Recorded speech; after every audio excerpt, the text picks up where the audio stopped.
Welcome to Slauson Girl Speaks. I'm your host, Slauson Girl, bringing you world news with a South Central state of mind.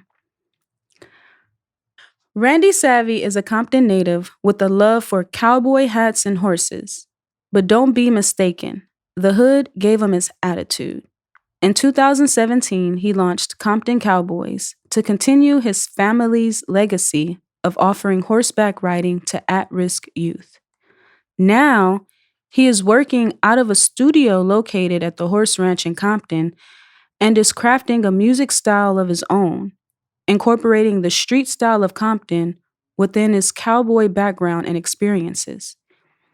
He caught the attention of Compton native Dr. Dre, who produced Randy's debut single Colorblind, released in 2020.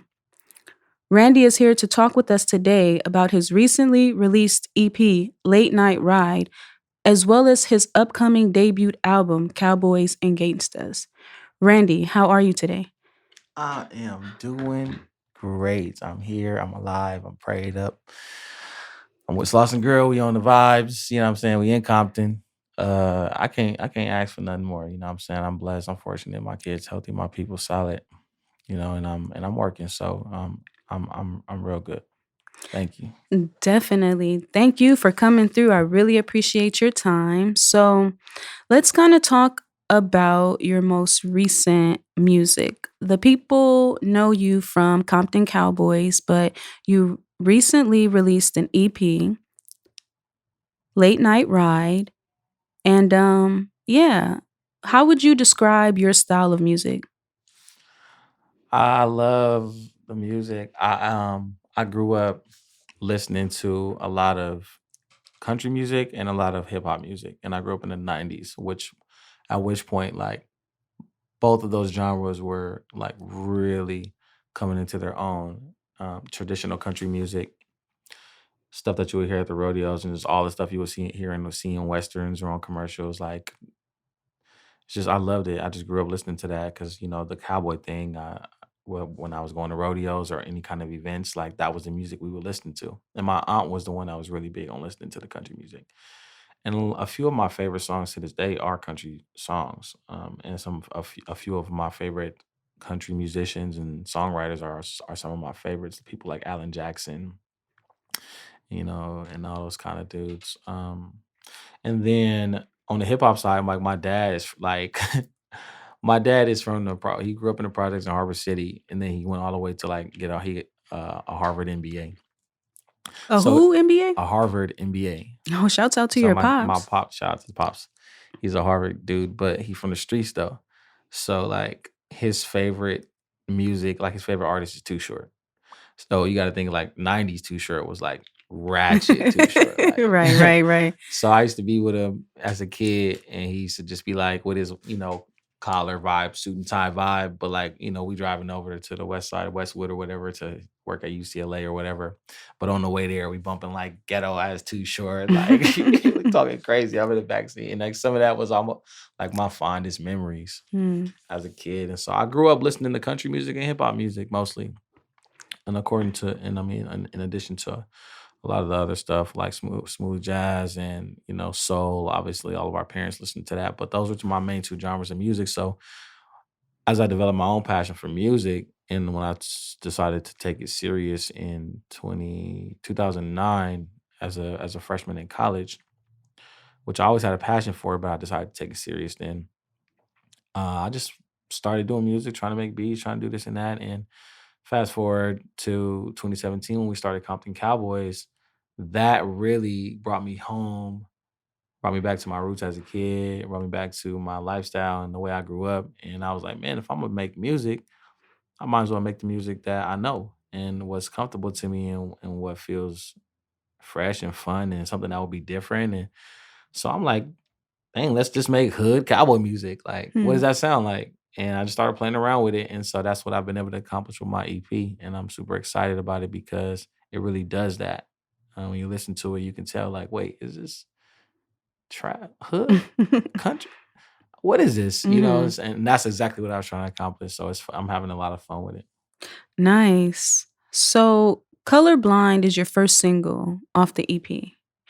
And the opening shot shows you riding a horse through Compton as you talk about the ills of the community and how they affect you personally.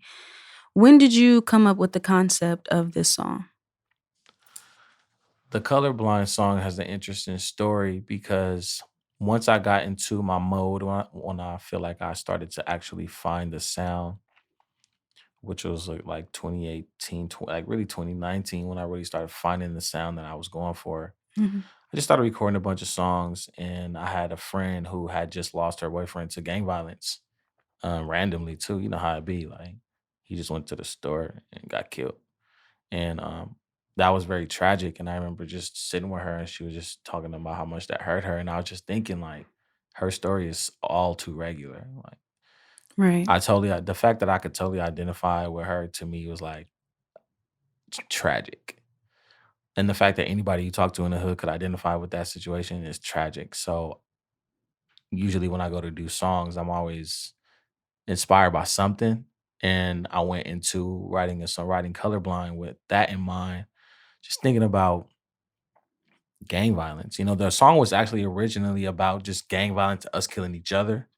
So it was like red light, blue light, yellow tape, black face, white chalk on the ground, a murder scene. Mhm. And we in the streets killing each other, and I'm tired of seeing these murder scenes. I'm tired of seeing all these different colors that really are traumatizing me. And so that was the original concept of the song. I had wrote the song, recorded the song, and I had the song. And so fast forward to 2020 summer, George Floyd gets killed, and all these different things. And I had all these songs in my catalog because I've been working on my album and stuff. And I was like, man, I heard Meek Mill's song "Other Side of America" about him just going at, like, how Meek gonna come, he gonna come crazy. But I love when he's saying, like, coming at the real stuff. Like, I love when he's Mhm. talking real shit about the powers that be and the ills. Right. So I was like, man, I need something like that. I wanna do something like that. So I was like, wait, do I have anything like that? And I went back to my catalog. And when I listened to Colorblind in the context of like George Floyd and police brutality and violence and all that, Mhm. I was like, man, this is crazy because the lyrics still are relevant to that. Because now this murder scene is not because some gang members killed each other. The police created this murder scene. Like they killed somebody on the scene. So now this red light, blue light is now we traumatized by the police killing us. So it would just totally just hit me like, oh man, that's the joint. Like this is the song. So by then I had just started developing a relationship with Dre through Compton Cowboys and just through being connected through the city. And it just hit me like, bro, you gotta call Dre. Like, tell him this is what you want to do. By that time, I hadn't put a song out yet, like officially as Randy Savvy as an artist. I was still trying to develop my music, find the sound, and I just called Dre like, bro, like this is the song I want to do. This is how I want to do it. Like, no questions about it. He was like, all right, for sure, bring it to me. So we brought it to the studio. He brought me up to his studio at his crib. He produced it up. He put the Dre touch on it, and he brought all that extra like music and stuff that you hear on the EP. You hear the acoustic stripped down performed version of the song. Right. The single that is out is Dr. Dre's record version, produced up record version. So it has all this incredible like soul element to it. It's a very musical experience. Right. And he did that. And he's just an incredible, musician and just an artistic talent and just a visionary and all that. So he totally accomplished what I was trying to accomplish with the song. Like he elevated that. And then the video was intended to complement that's the song, complement that. So I wanted to show visuals of Black Lives Matter movements, visuals of the streets, visuals of what my perspective is in the hood, and it all worked. So that's where we at. And after I put the single out, I'm like, wow, I'm off and running now. I gotta keep it going. Now I gotta throw some stuff together. So I've been recording for years. So I probably have a few dozen songs that are in this like black cowboy sound that I'm curating, and so now I'm just like putting collections together and start dropping it. So I got my EP out now, Late Night Ride. Late Night Ride is like a darker, eerier sound, Mhm. that just kind of like how I am. Like Lone Ranger really speaks to that whole vibe of how I am. I really be moving around in the streets a lot by myself, and I like to move around at night because it's just less people on the road. It's calm, it's quiet. I can think. Mhm. I make my music at night. So that sound is what I wanted to kind of get out there. I was like, okay, let me get this dark, cool, eerie sound, late night ride sound out. Mhm. And then that's what's out now. What I'm working on. I don't know what I'm gonna do from now. I had that concept for an album, Mhm. Cowboys and Gangsters, and I'm recording and working on that. So that is what I want to do next. But I don't know what that's gonna sound like yet. Okay, definitely. So, what has been the response to your EP? People loving it. I was on the way over here just like grinning from ear to ear because I'm getting some real love on the EP Nice. from friends, Mhm. community, industry people, Mhm. like big names and folks. I'm like, oh man, like people really listening to my stuff. Like, Mhm. and the Compton Cowboys have fans. So Mhm. our fans is really loving it because it's the sound of our brand that we've already built. Right. Like the audience is there for it, which is beautiful, which is which was also very intentional Mhm. because I was doing the music since 2009. So when I Okay. started to get the Compton Cowboys together in 2017, I was like, okay, let me focus on getting this brand, this movement together, this community and this culture together. And then once I get that going, now we have an audience that we could then present the music to. Mhm. So I kind of sidelined like recording and stuff for a while. Like all the music I was making up until Compton Cowboys was just, I would say it was just regular stuff that anybody could kind of do. Right. I was really mostly focused on songwriting. So Mhm. I was writing a lot of songs that I wanted to place with like a big artists like Chris Brown's and, Young Thugs and whoever that was hot, like just writing Okay. songs. Mhm. But once I gotten back into the Compton Cowboys thing, I was like, man, what if I make the music to match this? And so I just started building that, and I'm like, oh man, let's just build this up, build this up, build this up. And then that actually started making me walk around more in my cowboy hat. I'm wearing more, I'm just around the horses more, around the ranch more. So I just took that energy into the studio and I just Mm. started doing songs that made me feel how I was looking and stuff I was doing. And Mhm. I was like, oh man, this could work. I did one song that is called Hood Like the Rodeo, and it's a rap song. It's fire. Like it's gonna be on my album. Um, I did it, and once I put that song down, I was like, "Oh man, this is the direction. Like this is the sound." Like so, I started building from there. So, I started recording from that time. So, like I have a bunch of stuff that I'm gonna figure out what my album's gonna sound like. But people really they get it. Like they Okay. hear it and they like, "Oh, especially with the Compton Cowboys thing as like the context for the music." Mhm. It's just like people get it and they like it and it makes sense. So I'm happy about that. Okay, good. Definitely, because when you feel good about what you're putting out, it allows you to continue to create at, a high capacity. So, I'm really glad to hear that, it's Thank you. being well received. So, Thank you. definitely looking forward to hearing more. So yeah, you mentioned, starting Compton Cowboys and wanting, people to kind of know what you guys are doing over here in Compton. But at what point did you decide, you know what, I need to really incorporate this as a brand, like, and let like people know? Like, at what point was that decision made? Right. So we all the Compton Cowboys, there's 9 of us.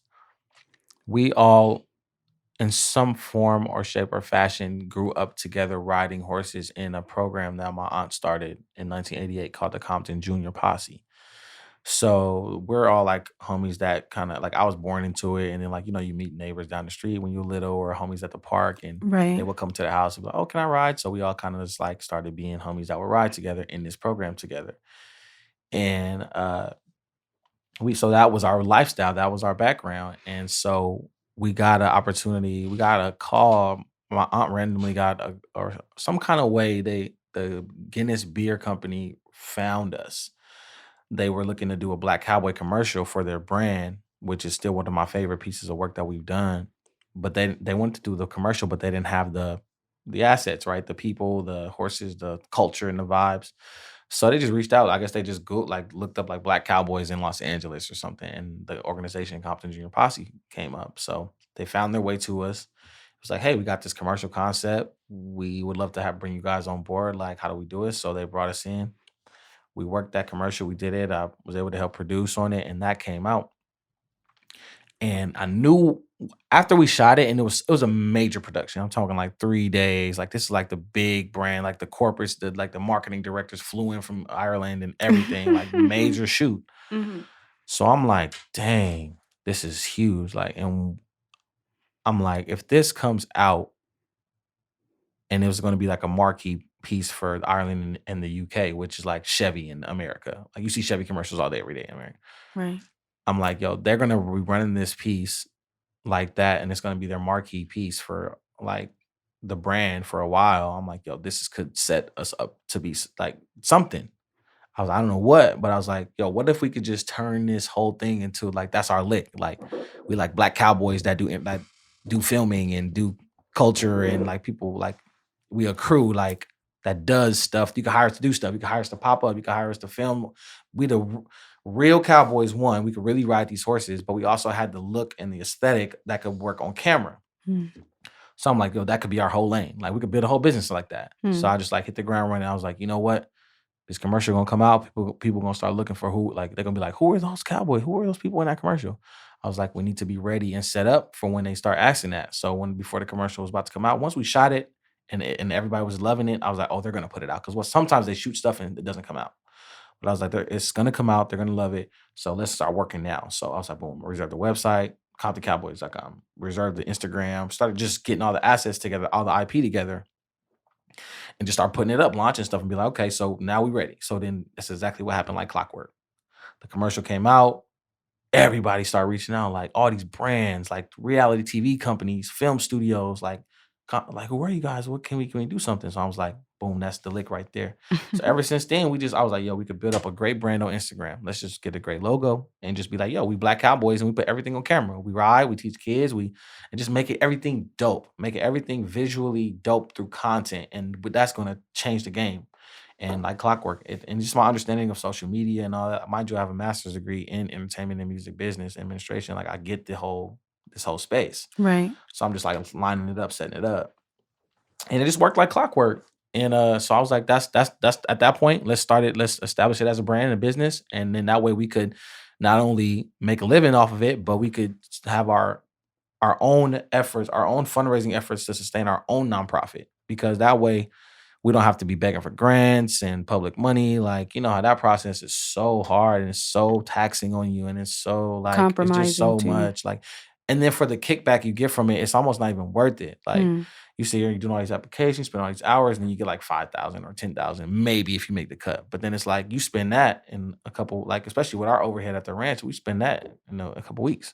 Right. So I'm like, I'm not doing that. I need to build a business that could bring in opportunities and funds that we could make money on. And that way we could say every quarter we donate back to our own nonprofit, you know what I'm saying? To where we could feed our own horses and we don't gotta ask nobody for nothing. Right. So we do everything that we do is our own stuff. Like we are self-sustained top to bottom. We don't everything is private sector funding that we get through our opportunities, through our business that we do and our brand that we run.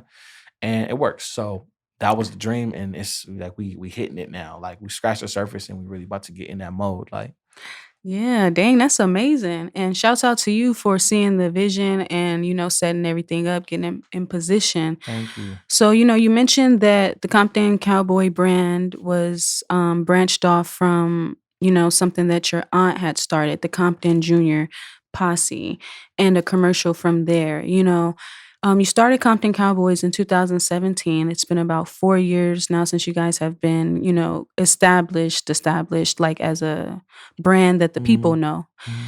In this time frame, what kind of collaborations have the Compton Cowboys been able to do with other businesses and brands and things like that? We've done some incredible work that I'm so have so much gratitude for, and just feel so humbled to be able to do because we've worked with some of the biggest brands in the world on all kinds of platforms and all kinds of opportunities. So we did a short film with Google that they put up that they love and supported us through. We did a Nice. global campaign with Adidas. We coming off right now with the global campaign for Tommy Hilfiger, which we were the face of. We've done so many major big brand. You know, we worked with Zara. You know, we were like, I could if I had my list, you'll be like, wow, and I would be like, wow, because Mhm. we've done so many incredible campaigns. And that has all of that has helped us, build our business, spread the word about what we're doing, and that's the most exciting part about what we're doing is that I knew for a fact that entertainment is the strongest engine, is the most robust engine you can use to storytell and to raise awareness. Like you could take the traditional approach of raising awareness in your hood. Like you can go put up signs and knock door to door. y- You'll accomplish a certain level of awareness raising and fundraising with that. You know what I'm saying? But that's a long game and it's taxing and it's hard. Or you could just do one killer ad for a brand that's gonna get put out for the whole world to see, and you're gonna tell your story to millions of people in 1 minute.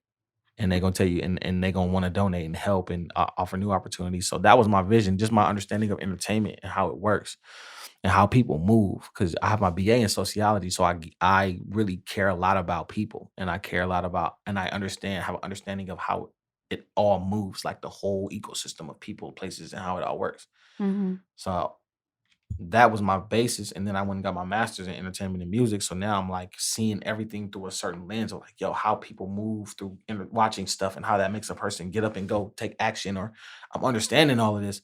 So I'm like, let's use entertainment to raise awareness. We don't got to knock door to door. Let's do commercials. Mm-hmm. We ain't gotta go be calling everybody all day. You know what I'm saying? Let's put out an album. They can listen to that. Hmm. Just different avenues. So right now we're doing we have our book that came out. That's what we attacking the literature market, telling our story in the book and being published. Can we talk about that real Yeah. quick? Shout out to Walter. Shout out to Walter. How did that book come about? Walter reached out to us through Instagram DM early on. I think we were at like 10,000 followers or something at that time. And he had just got hired at the New York Times as like the one, urban street reporter or whatever. Like, they're trying to diversify the reporting, the office and stuff like what you do. You do journalism and stuff. So that's that. But not in their office. But not in their office, right. But I'm saying like they were looking for people like y'all. Yeah. You know what I'm saying? To bring a perspective. Not like me. Well, it might be like you don't say that. No, they don't want nobody like me. They don't want you telling the real. But shouts out to Walter, because it takes a certain type of person to be able to maneuver these spaces but still retain a sense of themselves. Right, precisely. And I think that's what he does, and still understands the dynamics of, being in those spaces, but understanding like just the politics at play, right? Nuances and how right, to move. Nuances, like how to move. Right. How to move, right. Just generally how to move. So he reached out through us, through DM to us and was like, man, I grew up in a local Linwood area. I used to see the Black Cowboys all the time. That's something that always stuck with me. I just got this spot at the Times and I want to do something that is for the people. That's going to uplift us and uplift our stories and make a difference. So I want to write my story on y'all. So they gave him the opportunity and he smashed it. You know what I'm saying? We had our lead in off the front page of the Times. Our lead in was down in the corner. And then they gave us a full page in color in the New York Times. And that was the starting point of a lot of opportunities. That really changed the game because that was where the world got to see what we was on for the first time. Because the New York Times is a global platform. So they read it and little do you know, book publishers, book agencies started reaching out. And then Walter got a deal to be an author for a publisher for HarperCollins and got an agent and stuff off of that. And then they wanted to do a book off the story. So we did a whole book deal. And so it ended up happening. So we put it all together and we worked. He spent some years with us getting to know who he was, what we got going on, and just did his thing. And it came out. And so I'm like, man, right now we got matter of fact, the soft covers just came out. So those are available now for those who didn't want to have the hardcover or just one of the different option. We have two versions of the book: the adult, like the regular version of the book, and then the young readers edition that kind of takes out all the the profane stuff. Right. But that happened. So that was our first big official project, like on the big scene, like a real book, which is dope because we don't get opportunities to put books out. And especially like it ain't no Black Cowboy books that really is like that. So it was just a special opportunity all around. Right. So we doing the literature. Then I'm like, boom, okay, we got literature out the way. Boom. What can we do next? All right, what's easy? Let's do fashion now. So we started like just put on our swag and like taking pictures and putting it out there for people to see it. And then we started getting reached out to by big fashion houses. You know what I'm saying? We did Pierre Moss early on. We did a few other ones early on. And then the big dogs started reaching out. So, we ended up getting with Adidas and things like that. And then, people wanted to just start seeing this aesthetic, like, because it's fresh and new and different, like a urban street take on the cowboy, vibe. Like, it just was different and dope. So we started doing fashion stuff. So then we launched our own merch. So now we got a whole fashion play in motion. Mm. Then I was like, what else? Okay, because my main thing was if we go to entertainment, we gotta kind of like run the board. So we gotta do literature, fashion, music, film, television. Mm. And so we have projects in all of those spaces now. We have a book out. We have a merch play in motion. We just did our merch collab with our partner, we're going to be developing a whole line of Compton Cowboys, like urban cowboy fashion. My music just came out, so now we're doing the music space. It's like the Black Cowboy sound is out. We have our feature film in development at Searchlight Pictures, which shout out to Searchlight. They just came off the Oscars. You know, they won Best Picture, Best Director, and Best Actress for Nomadland. Mm. And they're like the patriots of the film industry. Like they go to the Oscars every year expecting to win Best Picture. In the last 7 years, they won the Best Picture Oscar 4 times. Mm. They did Shape of Water, 12 Years a Slave, Birdman, and now they just won for Nomadland. They're really big about the art of filmmaking. They're not they're not trying to make blockbusters, which is why I went with them with our film deal, because people started reaching out for the film, like a lot of big studios and different things. But I really like Searchlight because they were like a boutique studio under the big umbrella of Fox, but they're like a boutique little team. Which, by the way, they're no longer Fox because Fox sold all their studios to Disney, so now they're technically a Disney studio. But they just go by Searchlight Pictures instead of Fox Searchlight Pictures. But Searchlight is a boutique of really good people, and they're all about the art of filmmaking. They're not going to go in there and spend $200 million and get like Leonardo DiCaprio and try to get a whole bunch of ticket sales. They're not going to do that. Okay. They're going to get a beautiful script, get an incredible director, bring in talent, bring in a couple big names, and a lot of the talent that are in their films are big names, but I feel like they're able to get them because the scripts are so good and the art is so good. So whereas you might not have the big giant budget to do it, they still have the art, and a lot of the actors and talent that really get into their pictures, they love the art of the filmmaking, so they do it like that. But some of their films will have like a dozen big names, and you're like, how did they get all these people in one movie? But it's just a great film, a great script, because they go to the Oscars every year expecting to win Best Picture, and actors want to be associated. You know, everybody want to be associated with that, Right. So I just love the idea that they was interested in our story. They were great people. They wanted to give back to the organization, tell the story. They were really good folks. They came down to the ranch, brought the studio team, did some real stuff, donated, and all kind of stuff. So I'm like, man, like, yeah, I like these people. Let's go with them. So then they brought in Prentice Penny, who's the showrunner and one of the writers on Insecure. Him and Issa developed the show together, and they just went off a crazy run doing that. So shout out to Prentice. So we got the film play in motion, and then television is gonna come after that. You know what I'm saying? Both reality and scripted television. And then we're gonna start doing animation. Then we're gonna do like action figure. Like it's a whole model Right. that's in motion that I knew would happen if we just executed it and focused on what we were trying to do. So that's where we at now. Yep. And it's working. Now we're able to take care of our own nonprofit and give back to these kids. So what is the level of the students or the youth that you work with? Like, you know, are these kids like never have seen a horse before, never ridden a horse? Or are they kind of familiar with horses? Like, what kind of kids are you guys working with? They're all across the board. Some of them come in, no experience. They just, man, I just love what this is. Like I'm interested. Like I want to try it. And we bring them in, and it's case by case scenario how they come in, because we definitely have limited space. Obviously, we can't serve the whole world. And then we're all about trying to, you know, make sure the program has its certain ebb and flow, its balance and its mix of, you know, experience versus different races, boys and girls, like have it mixed. But then they come from they all have a different vibe. Each one of them have a different vibe, and it's all about supporting them and trying to figure out what they want to do.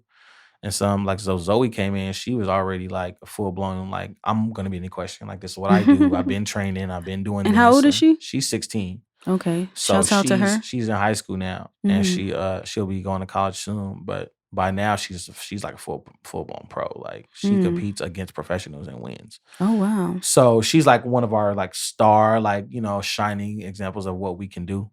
And did she have prior experience with horses? She did. She kind of grew up like around and riding from when she was younger. And then when she got to the junior posse, she started getting a little more and more training. And then when she got to, she started doing her own thing. And then when Compton Cowboys came about, like we brought in a new level of support. So now it's like we just continuing to try to lift her up. She's going to be an Olympic athlete one day, and she's going to like change the game. Like she's going to make history. Like black girl wins equestrian Olympic gold for the United States of America. Like, it's gonna be that. Okay. And you can mark my words on that. That's gonna happen.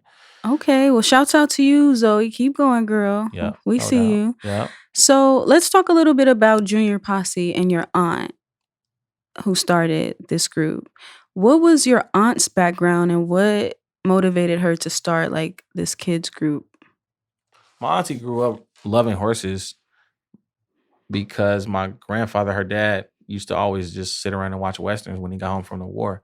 Mm. And he would just sit around, watch westerns, and drink whiskey, and just scream at the TV all day. And that was like what they would do as a family. Like on Saturdays, like granddaddy watching westerns. So she grew up like that. And then some people in her community had, where she grew up in Harbor City, right here. Some people had horses, and she just used to always be bugging them and being all at their house and being like, "Can I see the horse?" And so that was just in there. She just had that bug. And so when she got older and grown, and she ended up getting into real estate in the 80s, and she found the Richland Farms, which is ground zero for Compton. Compton was founded as the Richland Farms and built around that. The founder was a farmer. G. Griffith D. Compton was a farmer. So she found this little town that still remained a farm town because of how the founder set it up. He deeded it to remain a farm town forever. So she just found it, just do house shopping and stuff. She's like, "Oh my goodness, like I could move and I could still live in the city, but I could have horses and what? No brainer." So she got a house, had her little couple of horses, and she just started from there. It didn't start as like trying to do something for the community. It started as like, oh, I could like a lifestyle choice for her and her family. Then she got there and realized, like, dog, I just moved to Compton in like 85. Like, it's like the worst thing, like the worst time in the inner city. Like, you got all the police, anything you can name that would be wrong with the community, all at once was wrong. Like, Right. police brutality, drugs, crimes, gangs, political corruption, anything you can name, like it was that in the 80s and 90s. We coming off the crack epidemic, all that. So she like, oh, she realized that really quickly when things just started to happen around her, including, which was the pinnacle of that was like her son getting shot, my cousin, and he's alive, but he was just a kid. Also, gang violence, people shooting at each other. He was riding his bike, got shot. And that was really traumatic for our family. And she just was faced with the decision of like, dang, am I going to leave? I could leave. She had her bread, right? And she was in, real estate, and at that time was doing fine. And my dad was coming out of Harvard and had his bread working and stuff. And she was like, well, we could leave and go to greener pastures and just not even deal with this. But then it's like, that's exactly what's wrong with the hood. Is like people that get affluence, they leave. And then everybody that's behind is just scraping for scraps. And they don't have Or no they getting guidance. pushed out, not to cut you off, Yeah. but it's like, do the people choose to leave or are they getting pushed out because they want to protect themselves from the elements in the community?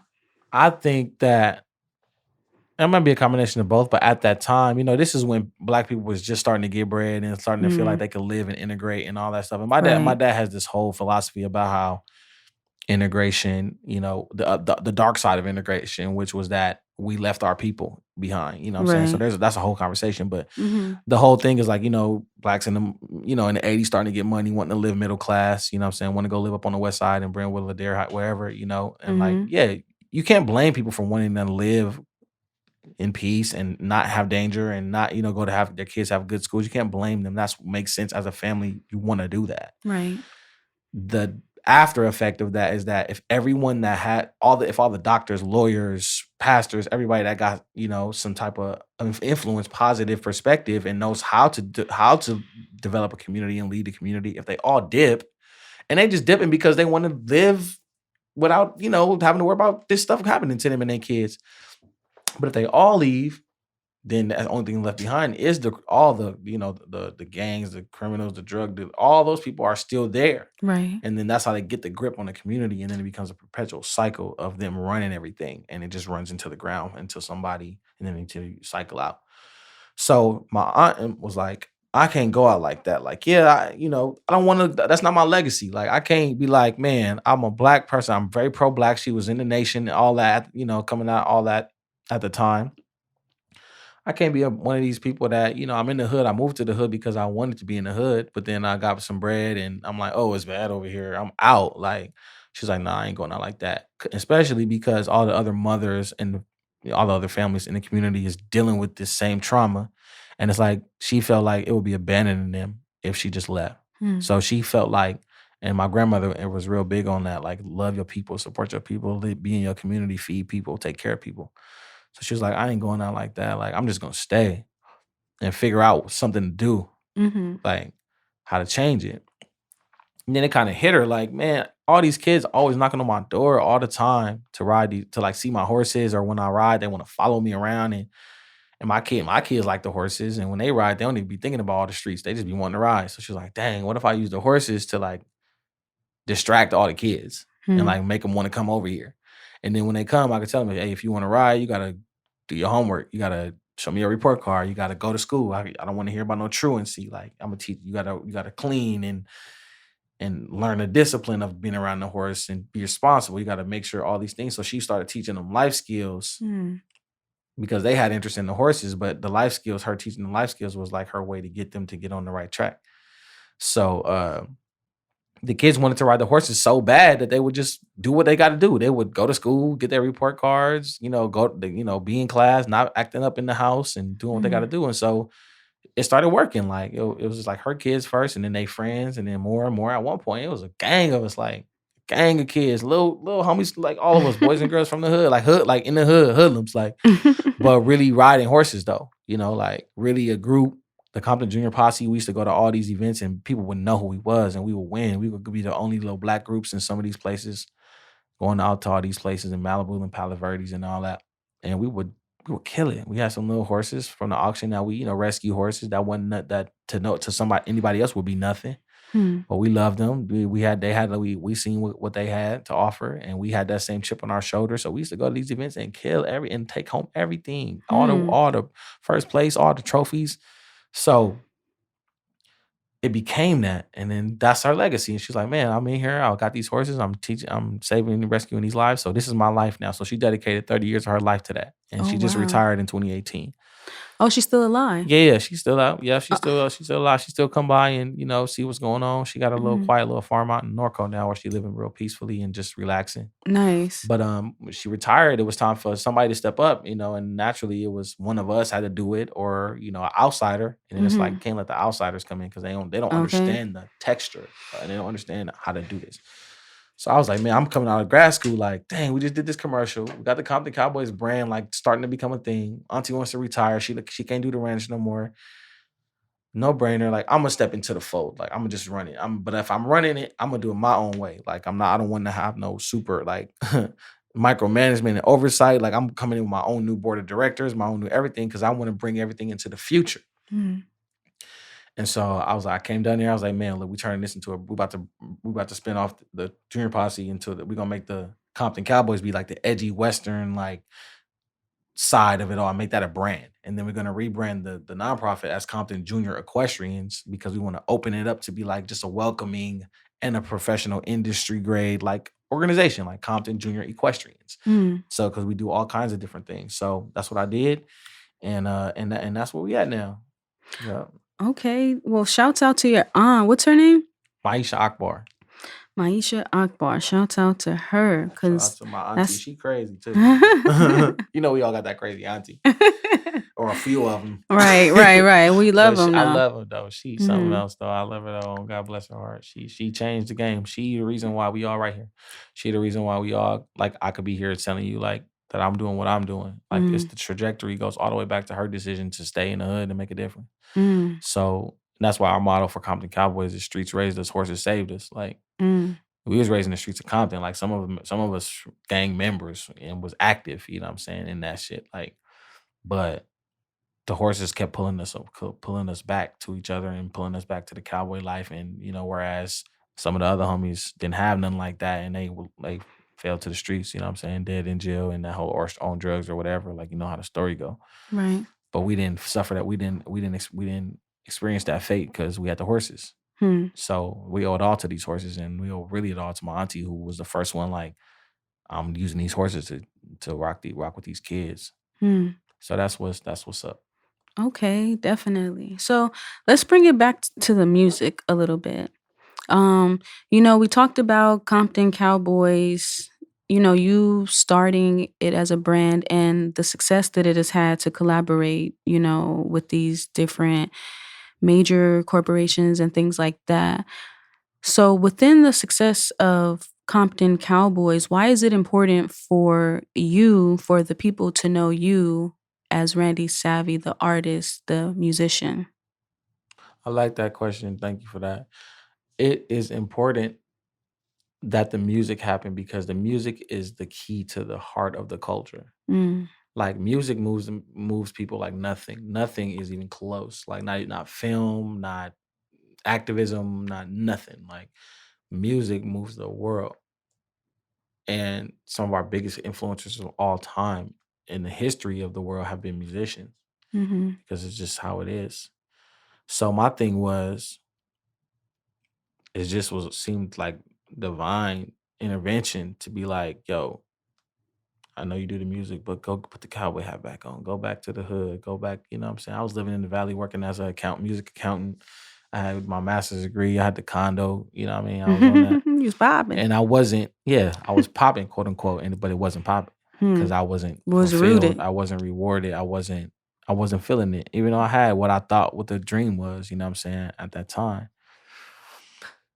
And I'm chasing the music thinking, dang, how am I gonna get this music off? Like, I gotta do something. Huh? Like how? Like I know I can make music, but how do I get it off? Like that's the question. So I feel like just divine intervention. God was just throwing me back into the hood on purpose. I moved back to the hood, quit my job, moved back to the hood, moved back to my dad's basement, just so I could be on the ranch and with the homies. And I knew once I did that, if I just I would figure it out. I always move very much so with my calling. Like I don't question my calling. Like I'm very spiritually inclined in that way. Like I seen the vision. I felt like God talked to me and showed me what I could do. It was my job to figure out how to execute it based on my circumstances. So I moved back to the hood and gladly, proudly. You know what I'm saying? Like I wanted to be back anyway because I was in the valley, like yeah, working in a corporate office, like, and I can't Mhm. even go find the homies. I can't. Ain't nobody. Everybody out here speak proper English and eat that tender greens and shit. I can't I find no like fried tender chicken or greens. nothing. Like I Uh-huh. can't find no chicken. I can't find nothing hood that I just grew up and loved. You know, which is good for me because you know, what I mean, I did get healthier when I was out there.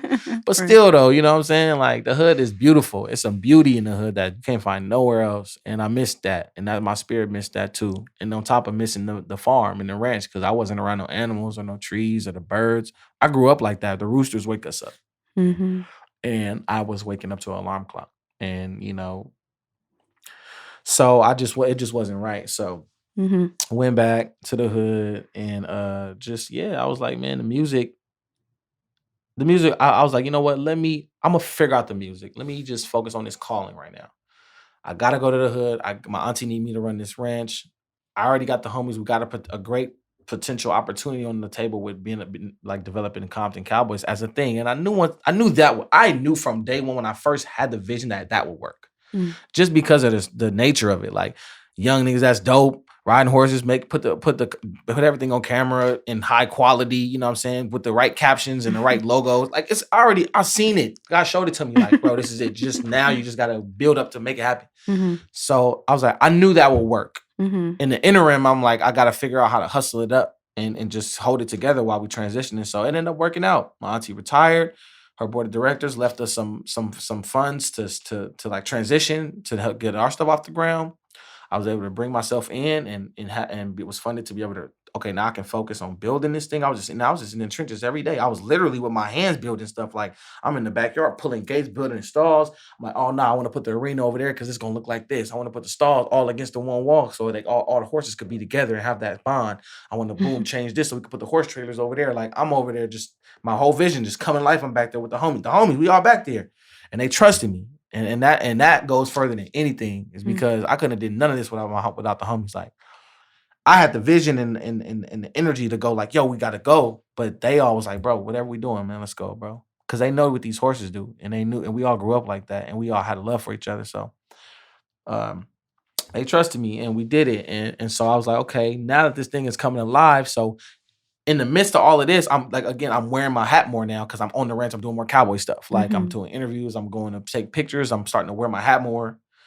I'm in the vibe. I even found myself going back and listening to country music because I was in that vibe. My auntie used to be like that. We used to ride to the rodeo. She would be listening to Tim McGraw and Reba McEntire and Alan Jackson and Garth Brooks and all these people. Mm-hmm. And I love those songs. I love this. Some of my fondest memories of all time is being a little kid in the truck with all the homies. We all packed back there, and we ain't got no seat belts, nothing. But we got our little rally burgers, and we on our way to the rodeo. We all got our hats on, nice shirts, our chap boots, and everything. And we listening to country music, laughing, hanging out the window. You know what I'm saying? On the way to the rodeo.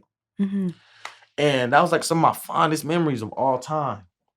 So I started getting nostalgic about that, being back home and just being around my aunt and wearing my hat and being around my dad. So I was just like, man, I just start riding, listening to country music. Boom. I was like, man, I remember this. And then one of the trucks that my auntie had, she gave to me when she retired because she had an extra one that was on the ranch too. So she gave me a truck. Now I got I'm back on the ranch doing cowboy stuff, wearing my hat. Now I got a cowboy truck. Now I'm getting nostalgic about listening to the music, but I'm still me. I'm still Randy. I'm still like, I'm flat. You know what I'm saying? I got the swag. I'm different things. So I'm like, dang. So now I'm moving around like this first. And then I'm like, okay, my lifestyle I always was going to the studio. So my lifestyle, I'll be living this, doing all this stuff. And then I would still at the end of the day, go to the studio. So now I'm going into the studio with my cowboy hat on, which I never was not doing. So I'm like, bro, I'm in the studio with the cowboy whole shebang on. I'm like, bro, let's do some cowboy songs. I would just wanted to have fun. I wanted to have fun with the tone and the twang and all that. Like I just having fun. Music is fun. You know what I'm saying? Right. Just the art of it. And it was coming out dope. And it's so crazy because the first demo I did, if you listen to my song and then you hear Old Town Road, you'll be like, he knew what he was doing. Like he was on to something. Because I was running around in 2015 with this demo song that I did. That was a trap country fun song, kiddie kind of sounding song like that. Just because I was having fun. I remember I went to the studio with my whole thing on. My boys was over there and I had the whole cowboy shit. I was like head to toe in it, boots and everything. And my boy put up, I was like, man, I want to do like a trap country song. Just like on some fun. So I was in there sipping whatever, turned the beat on, recorded the whole song called Tilt My Hat. And it was like a trap country, like that kind of song. So I got the song done and I'm like, oh my God, bro, nobody has done this. So I'm running around the whole industry, bro. We got to get this, whoever nails this sound, like, I'm going to do this sound. This is it. The biggest challenge was all the country people was like, because I had connects on both. The country people was like, that ain't, our people we don't know, 808 drums and all that, like hi-hats and stuff, that ain't the vibe. Right. And then all the hip-hop people was like, bro, why you singing with this twang and all this country? Those worlds are far apart. Right, nowadays, like the commercial industries are starting to push them. You got like groups like Florida Georgia Line and stuff playing around with Nelly and doing different, you know what I mean? Like they playing, but nobody has merged that at that time, especially. That was never a thing. Right. So I'm running around the whole industry like, man, this is gonna work. Whoever, like, I want to do this. This is gonna be my wave, bro. Like, this is it. And it turns out it wasn't exactly what I wanted to do because I didn't want to necessarily do like deep trap like that. Like I wanted still to be more rhythmic and stuff. But I did a demo. I'm running around. And everybody was like, it's good, but what do we do with this? Okay. Who's gonna listen? Who's gonna buy this? Like these audiences are so far apart. Like this don't even make sense for how once the marketing minds and the lawyers and all these people getting involved, then they change the creative people's whole mood. Like, you know what I mean? So nobody really they liked it, but nobody got it. And then one day one of my friends, Haley, she sent me a something on Instagram. It was like one of those little clips. At this time now, you would refer to I would compare it to like a TikTok-y kind of video or something. I think it was the Vine or something that was popping at that time. Okay. It was just a horse like bobbing his head, and it was that song in the background. It'll go, "Trailer in my tractor and all in my baby," like Lil Nas song. And she sent it to me like, bro, your song is way better than this. But when I heard the song, I immediately thought like, who is this? Like, what is this? Like, this is what I wanted to do. So my heart dropped. I'm like, Then that's when Lil Nas X blew up. Like the whole Old Town Road just took off. But, and mind you, I had been telling people that this was gonna happen. So when he took off, I felt vindicated in a way because I knew I was onto something, but I also was heartbroken because I was like, I wanted to be the guy. Right. And people didn't believe me. And now these same people are blowing my phone up because they remember my demo because you know, once something get hot, the whole industry now, everybody jockers, everybody nutsackers like that. Oh, this is how this is the new thing. Like, Right. but bro, I've been telling you this for years. Like, but okay, so everybody hitting me. I'm like, whatever. So, but anyway, that was like, okay, I knew I was on to something. So when that happened and that song blew up, that actually is good for me because now people at least can say, oh, okay, black dude with a cowboy hat on, doing hip hop and country. There's some type of quote unquote precedent now. But the thing is, because he wasn't an authentic representation of that culture and lifestyle and all that, he just had his fun little one song. He just did that, and that was like a caricature, and he's gone. Right. So now everybody's looking like, who is going to be the artist that really represents this sound? And the market is now established because we can prove that the numbers work. This is the most celebrated Billboard song of all time. Like it went the longest time at number one of any song of all time. Made so much money, made so much noise. Like, so now nobody can, when I call you and say, yo, I'm doing black and country stuff, nobody can say anything to me now. Right. They're like, oh, let me hear it. What's up? Right. Now that the precedent is set, and now that people can't knock anything I say it on. Now all I gotta do is curate the vibes and get it right, and get it out there, and it's gonna work. Like it was always gonna work. But now because he busted through the door, and it kind of had to happen that way because it had to be funny and like a meme and something that would go viral. It went viral off the funny and meme style nature of it all. It didn't go viral initially because it was a great record. It went viral because the kids was loving it and they was doing all their little, and you know how it is. Right. So I knew that song would have its run, and I knew that, but I was happy that it set the precedent. I was happy that the door got busted open and the conversation got changed because I knew that he wasn't the real guy that was going to do it. And so, which means that there's now a void in the market. And then everybody's like, who's the artist that's going to represent this for real? And then that's why I come in, I'm drop my shit on you. Like, this the real street cowboy from the hood. And I'm from Compton. Like, just the brand of Compton alone already speaks volumes and is already, people resonate. So now I throw the cowboy with it. It all going, so like now I'm sitting here in front of you now knowing that it's going to work. It's just timing now. It's like getting it right, getting the music right. But I know the music is important because everything we try to do in our community, we could do it at a certain level local, and that's cool. When the music hits and they hear what I'm saying, I'm talking about real stuff. I'm not one of these flashy, get my money, where the hell's at? I'm not doing that.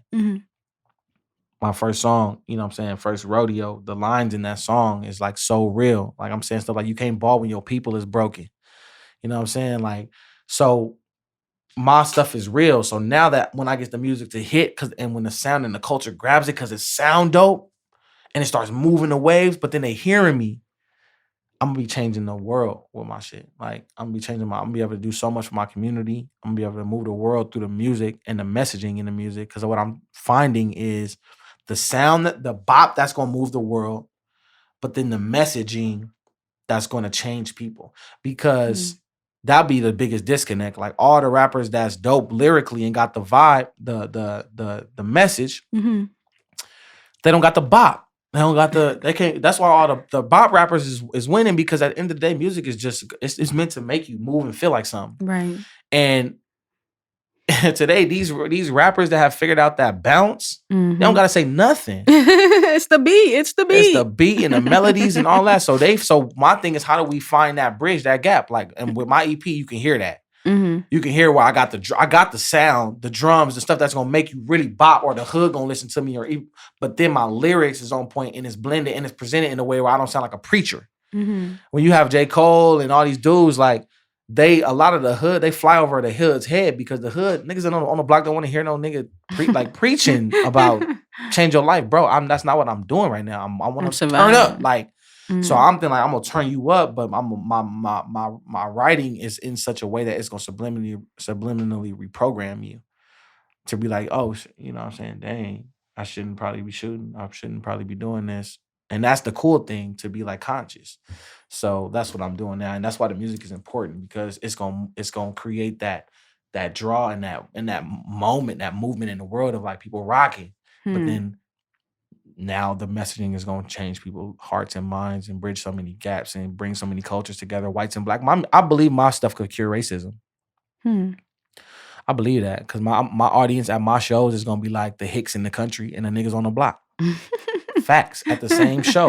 Right. Where they would never be together on anything ever for any Okay. reason. And matter of fact, if they came across each other, they'd be at odds. Like, what's up? Like, you racist or you whatever, and they'll be go down. But when Right. my music is gonna bring them in the venue together through the fanship of me as an artist, and they all gonna like my music, and then they might start rocking together and be like, bro, we like the same thing. We got, what y'all doing after this? Oh man, we got some beer in the truck. Oh, what y'all? Oh yeah, same thing.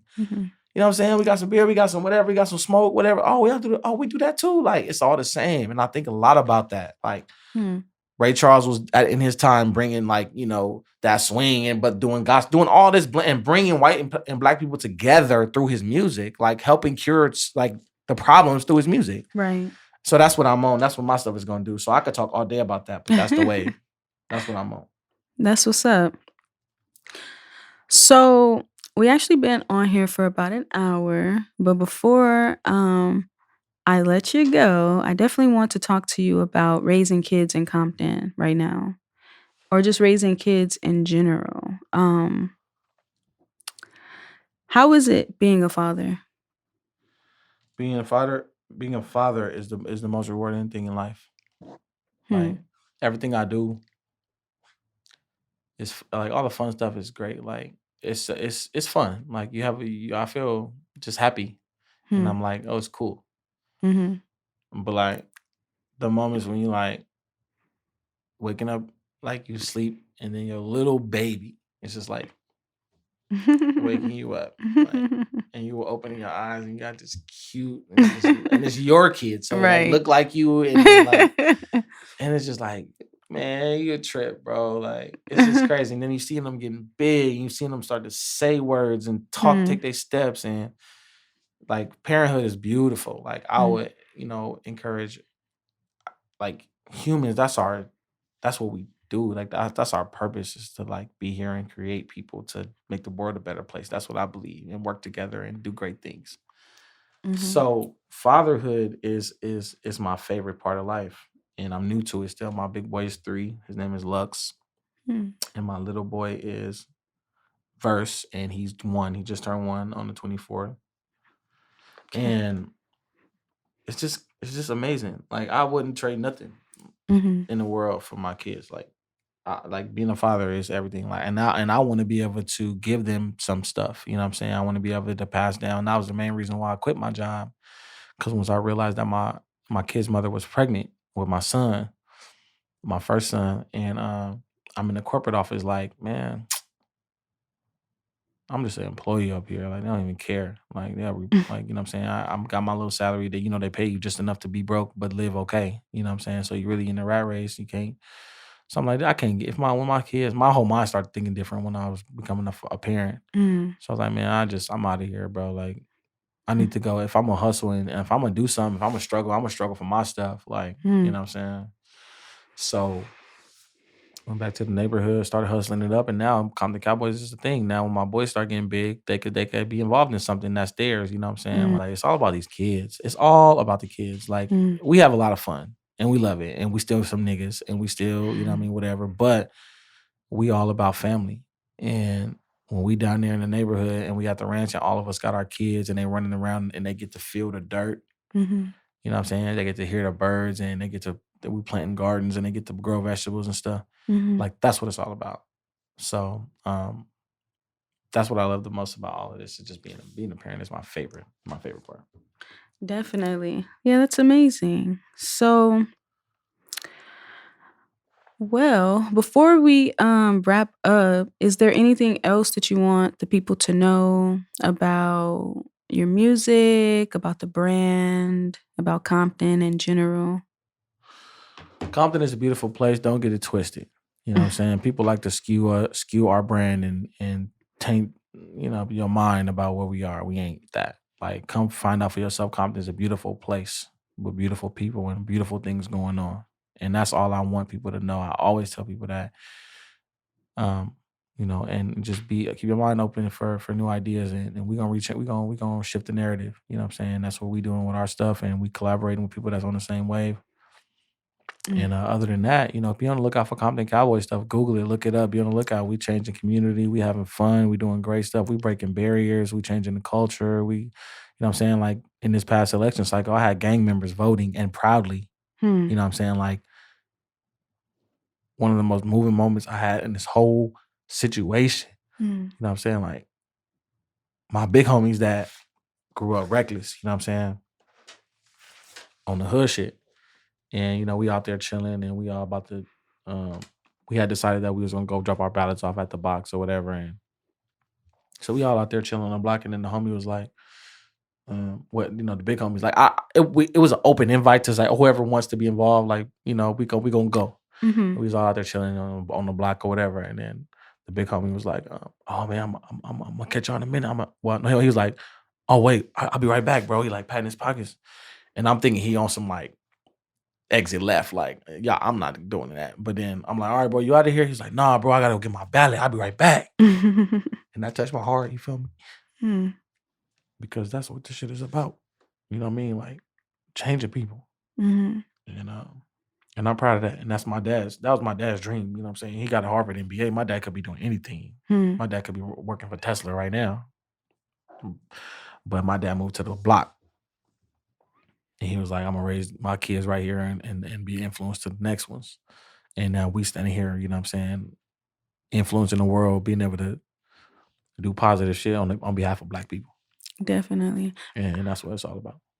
Well, I just want to ask you one follow-up question because you've mentioned your dad a few times, but just to give the people more context, what would you say is like growing up and now that you are an adult and you look back, what are some of like the biggest things that you think that your dad was trying to teach you or instill into you? My dad's, you know, his whole thing is humanity. Hmm. Like, be a decent human being. Like, be good, be kind, share, look out for each other Hmm. as a general principle. And then he's real big on his blackness, you know what I mean? Black people. He had a whole model in his head of what he wanted to do in his life with everything that he did. My dad always say that he went to school he didn't just go for himself, he went for his hood and his homies. He went to go bring it back and give it to me and my homies. Hmm. And that's what we've been able to do. And so he's like, I did it. Like, you can't tell him nothing. He on top of the world. Cause like, it's crazy because, you know, when he came out of Harvard, you know, it's only probably like 5 Black men that came out at that time, literally. I'm talking about like a few of them. Mm-hmm. And from the master, from the business program. Mm-hmm. And they all went and did, you know, lived in the plush areas, got their families and all that. And then my dad was like, all right, y'all, see y'all in a minute. I'm moving to the hood. Mm-hmm. And they was like, bro, you got a Harvard MBA, like you tripping, Louis. Like you tripping, Big Lou. Like, all right, I'll see you later. Good luck down there, bro. Like, you know what I mean? My dad was like, yeah, no, good luck to y'all. Hmm. And so 30 years now removed from that, he did that. He was class of 84 or something like that. And his parents calling him like, man, I just seen your son on the news. Not because I rest in peace. Hmm. They see me on CNN crying my face off talking about I got gang members voting Hmm. with my Compton Cowboys shirt on. Hmm. You know what I'm saying? And they hearing about me, every little thing that we doing, they hearing about me. And they calling my dad like, man, I see what you was doing. I see why you did what you did. Mind you, they kids is all grew up well, established and all that, went to good schools, went off and developed their own family. So they all like, man, I don't even see my kids, bro. Like they got their own family, they got their degrees, they got their jobs, they traveling around, and me and the wife or whoever, we just at the house. Hmm. And it's lonely and you know what I'm saying? Not and you know what I'm saying, yeah, we made some money. Yeah, we did. But what was it for? Like, Hmm. and so he's like, that's what I was trying to tell you guys, but I appreciate y'all calling me and letting me know that you see what I'm doing because my dad moved with purpose. Hmm. And so it brings him great joy. And he's like, you can't tell him nothing. He's 63 now or what am I, 31, 63? And he like, man, if I went today, I lived a good life and I achieved mine. Like I changed, I did something for my people. I made my kids into stand-up young men. Hmm. They changed, they influencing their homies, they doing something positive for the world. I'm good, bro. Hmm. And so I look up to my dad a lot, and that's why I'm instilling into my 2 kids now, and just all of our kids and the little homies in the neighborhood. Hmm. Yep. Definitely. Well, shouts out to your dad. And Shout out to my dad. yeah, shouts out to Louie, Pops. Big Lou.